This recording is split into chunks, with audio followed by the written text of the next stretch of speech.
അങ്ങനെ വിഷു ആയില്ലേ? നമ്മുടെ വിഷു സദ്യയിലെ പ്രധാന ഒരു താരാണ് മാങ്ങാച്ചാർ. വളരെ എളുപ്പത്തിൽ സ്വാദോടുകൂടി ഉണ്ടാക്കാൻ പറ്റിയ ഒരു മാങ്ങാച്ചാറിൻ്റെ റെസിപ്പി കാണിക്കട്ടെ.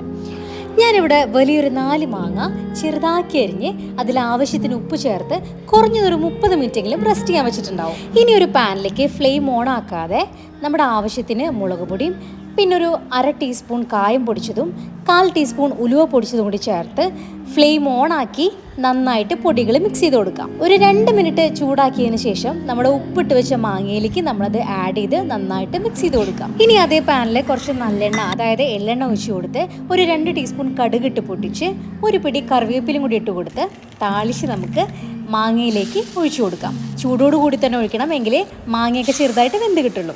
ഇത് നന്നായിട്ട് ഇളക്കിയെടുത്താൽ നമ്മുടെ മാങ്ങാച്ചാർ ഇവിടെ റെഡി ആയിട്ടുണ്ട്. വളരെ എളുപ്പമാണ്. കുറച്ച് വിനീഗർ കൂടി ആഡ് ചെയ്യുകയാണെങ്കിൽ മാസങ്ങളോളം ഇതിരിക്കും കേട്ടോ.